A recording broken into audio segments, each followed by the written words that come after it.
George came to me and he said, the title of episode 6 is Return of the Jedi. And I said, I think it's a weak title. And he came back 1 or 2 days later and he says, we're calling it Revenge of the Jedi. We were constructing really in 2 places in California, shooting at ILM, that's 3, and of course working and shooting in London at the same time. The other actors after Star Wars had signed on to do 2 more because I wanted to finish the whole thing. Harrison did not. He had the idea, oh, why don't you kill him off? Why don't you kill him off? I thought Han Solo should die. I thought he ought to sacrifice himself for the other 2 characters. I also felt someone had to go. You know, I felt someone had to die. I said, he's got no mama, he's got no papa, he's got no future.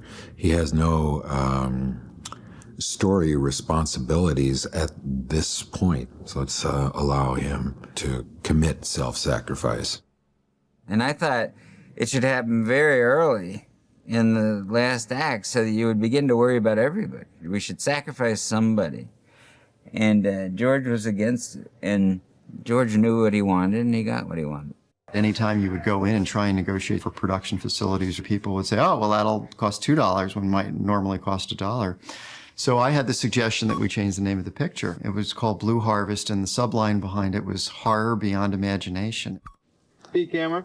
The idea behind it was to come up with a title that would instill absolutely no interest whatsoever in what you were doing. It was like, well, what is Blue Harvest? It's like, well, who cares? It worked until Han and Luke and Leia showed up to come to work. And everybody went, oh, I guess this really isn't horror beyond imagination. I guess this is really the next Star Wars movie. With the same crew for all 3 films, for the most part. So it was, you know, a family. I'm walking along by myself, rehearsing, going something like, Lando Calrissian never returned from this awful place, and so on and so on. And suddenly I hear beep, beep, beep, beep, beep, beep, beep, beep, beep, beep, and I turn around, and George is now crouched behind me, waddling along, sort of on his haunches, going beep, beep, beep, beep, beep, beep. It was a joyous moment. George said, oh, I need something that's, you know, alien and grotesque. That's like Sydney Greenstreet. Oh, okay. When I had kind of gotten this idea down to this big slug-like thing that is just this big pulsating mass of flesh. At one point, I had a fez on one of the characters, like Sydney Greenstreet. And then Stuart Freeborn in England's job was to, you know, fabricate the thing, and that was operated with 1 puppeteer for each arm, 2 puppeteers for the arms, another guy doing the head, another guy, radio control guy, doing the eyes. There's like a couple little people in it, you know, pulling things to make the tail move around. It was quite a thing.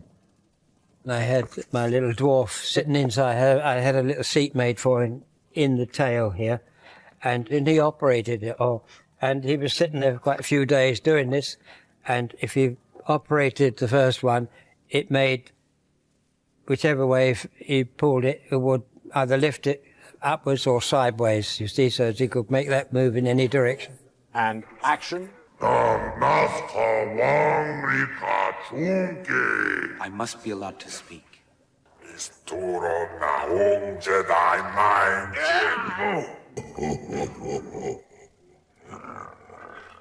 Master Luke, you're standing on...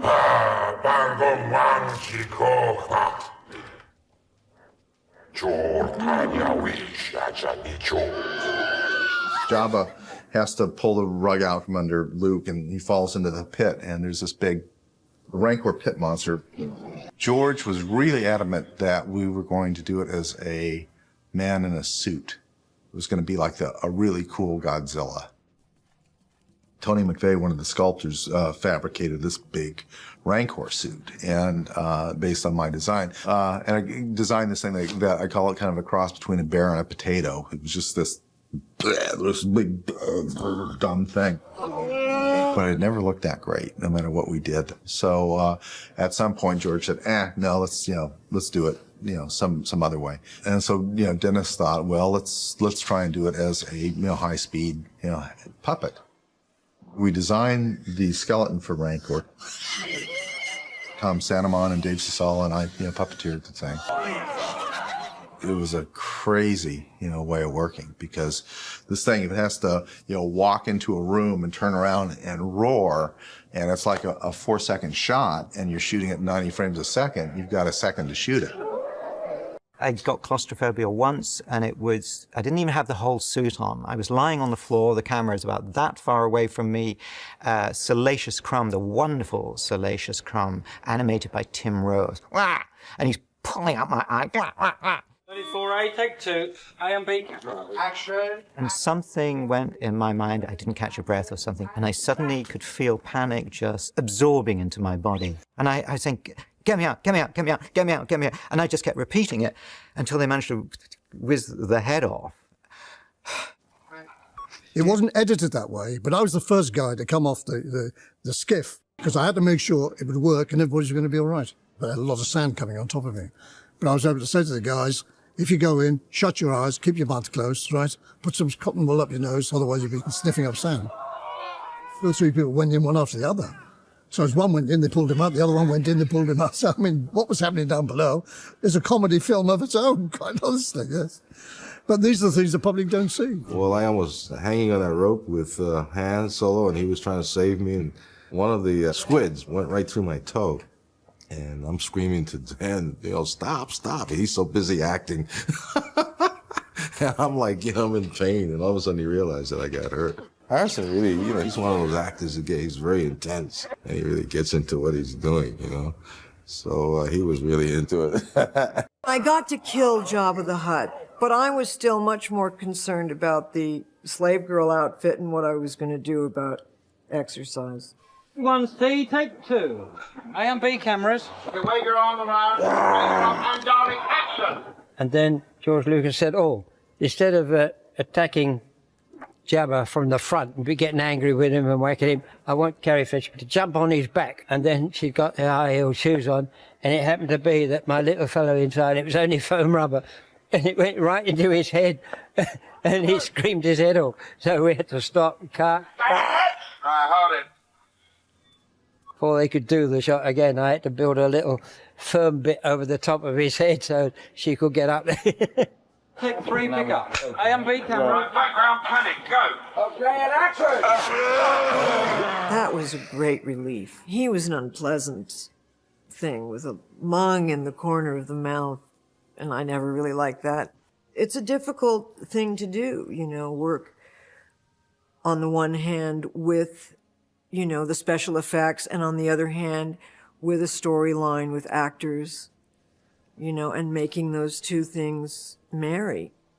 I hadn't realized that, ultimately it's probably easier for me to do these things than to farm them out. Because it was even more complex than the last one, I really did have to end up being there every day on the set and working very closely with Richard and shooting second unit. And there was really more work than I thought it was going to be.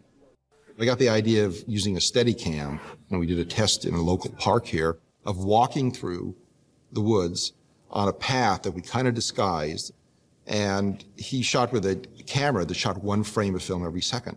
So when you project it back 24 frames a second, it's going 24 times faster. And we figured he walked about 5 miles an hour. It came up to about 100 miles an hour, and it looked great. And action. I was an 11-year-old boy at school, and my grandmother happened to hear a radio commercial on the London radio station, and they were putting out a call for short people to be in this new Star Wars movie. I don't think anybody on the movie was quite as excited as I was. Being an 11-year-old on a Star Wars set, there was no stopping me. I had this scene with Carrie and the speeder bikes in California, in the redwoods. And I was looking forward to this. I thought, no, Carrie's nice. I like working with Carrie. Come the morning of the shoot, Kenny was very ill in bed with what I believe was food poisoning. I was seriously in pain, and said, well, we've got to do it because we've got Carrie Fisher in and we've got the scene set up. So Warwick took over. 72A, take 2.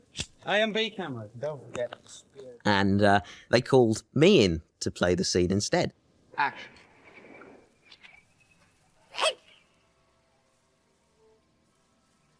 I had a dog at the time, and I remember whenever he would hear a strange noise, he would tilt his head from side to side to look inquisitive. And I took those kind of movements and used them in the character. So whenever he sees something or hears a strange sound, he would, tilt his head. 115S, take 3. A camera mark. Mark. What did he say? Ewok! He said, look out! Ah! I like Ewoks, and I think they're in there to really show that you don't need technology, you need the will and the belief to take you through anything. And the fact that, the Ewoks were able to defeat the Empire only using ropes and rocks, I think that said something about them as a race of creatures. It doesn't matter how much machinery you have. If the will of the people is strong, they will always win. And action.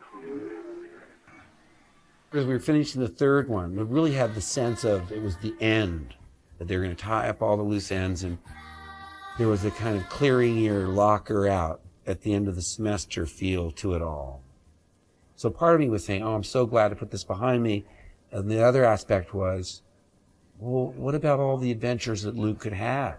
Just before it got to the theaters, George came back and he said, I want to go back to Return of the Jedi.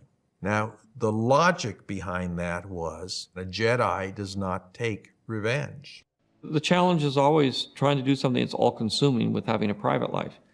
And I had made the decision after Star Wars that I had certain goals in my private life. One was to be independent of Hollywood. The other one ultimately was to have a family. I finished Return of the Jedi.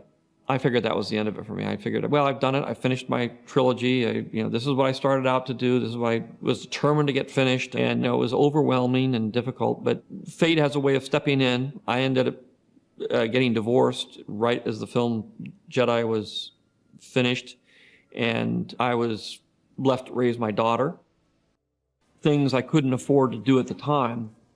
Things that I had to give up on because I just didn't have the time or money or the power to do it. I was able to go in, complete the films the way I originally intended them to be, and have it be pretty much the way I want them to be. I'm finishing this for the love of Star Wars. I like Star Wars. I want to see the whole thing finished. What I was trying to do is stay independent so I could make the movies I wanted to make. But at the same time, I was sort of fighting the corporate system, which I didn't like. And I'm not happy with the fact that corporations have taken over the film industry. But now I found myself being the head of a corporation.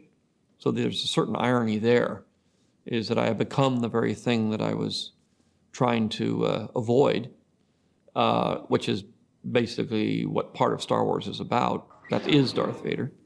He becomes the very thing that he's trying to protect himself against. But at the same time, I feel good that I'm able to make my movies the way I want them to be. The themes that George is dealing with are so strong, so primordial.